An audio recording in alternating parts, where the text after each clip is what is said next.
Hey, Secretary Buttigieg, thank you for making the time. I know Thank you. you're extremely busy right now. So let's jump right in. I'm wondering what your initial assessment is of the damage from Milton. I know it wasn't quite a worst case scenario, but what are the roads, airports looking like? That's right. A lot of our worst fears did not come to pass, but this is still a major event, and a lot of work is going on right now to assess how to safely reopen roads, airports, and ports. I just spoke to Florida's Secretary of Transportation. His department's doing excellent work and teaming up with our Federal Highway Administration. They have inspectors out in the field. The good news is the interstates are up and running. Major bridges in and out of the Tampa area also up and running, but there are some structures and roads that still need to be inspected. On the aviation side, of the 27 airports that have been reporting into us, roughly half are at least partially open. And we're going to continue to see, I think, many of those get back to something approaching normal as we go into tomorrow. But it really does depend airport by airport, and they're still assessing some of the damage there. Another thing we're watching very closely is Port Tampa Bay.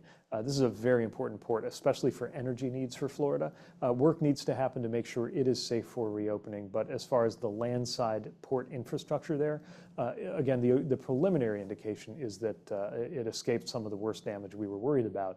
And that's something that suggests that they'll be able to reopen relatively soon. Like you, I'm a Midwesterner. I've never had to deal with a hurricane. But what are the biggest, I'm curious, hurdles in clearing the roads? Is it standing water? Is it live cables? What is it, debris? What is it? Certainly from a safety perspective, it is a major concern around any downed power lines or standing water. It's why I know folks who are sheltering in place want to get out and people who evacuated want to go home. But please, please listen to local authorities, police and fire departments and mayors about when and where that is safe. There's a lot of debris removal going on. There already was in the wake of Hurricane Helene, a process sometimes called cut and shove or cut and toss. Crews are out there around the clock doing that work. Of course, that process was interrupted by Milton, but now conditions are making it possible to do that in more and more areas. As you get into the medium term, then the big obstacle becomes the issue of funding, and that's why we have been working to provide funding that tears down that obstacle for local authorities, whether we're talking about the states affected by Hurricane Helene or Florida, and we're in close coordination so that when we get requests for emergency funding, we move those dollars as quickly as possible to help those state DOTs, including FDOT, if they request it, to get that construction and restoration work underway right away. Does DOT have what it needs to provide that funding?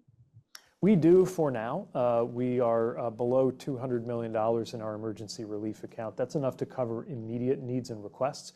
But if you look at the pace they've been coming in, over the weekend we moved about $100 million to North Carolina, $32 million for Tennessee. We may get a request from Florida. So if you look out to the long term, we're certainly going to need help from Congress. But again, for the immediate requests that we're getting in the today and days to come, we are able to cover those needs. Do you think definitely before hurricane season's over, you'll need more? You know, tough for me to imagine or speculate on an exact timeline. What I'll say is we know that as you look out into next year, there are billions of dollars of unmet need, whether we're talking about hurricane damage or something like the Baltimore bridge collapse earlier this year that we are still working to help Maryland put back together. So there's just no way we're going to meet those needs going into next year without support from Congress and increased funding. Final question, Secretary. Misinformation, unfortunately, has been a unnecessary hurdle that officials like yourself have had to deal with. Anything related to your department that you want to clear up or anything that you're particularly concerned about? Yeah, we have been very concerned about false statements circulating online. Those can actively hinder or disrupt emergency work, and they really stand in the way of recovery. Residents deserve better. So urging people to listen to trusted sources of information.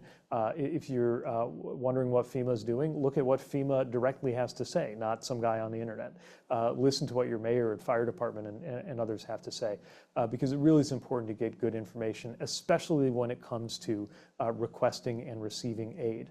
Unfortunately, a lot of scammers come into the scene sometimes when you have a natural disaster. So again, make sure that you've got verified, trusted sources of information and know that everything we're doing is to help and support and facilitate recovery operations. That's literally why our folks are there in the first place, including the hundreds of US DOT personnel who are among the thousands of federal personnel who are in the Southeast helping with this response.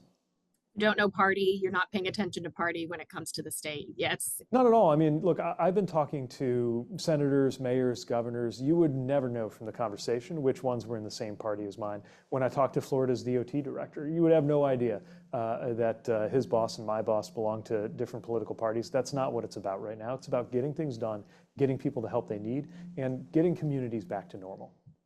Thank you for your time, Secretary, and for your work. I appreciate it. Same here. Thank you.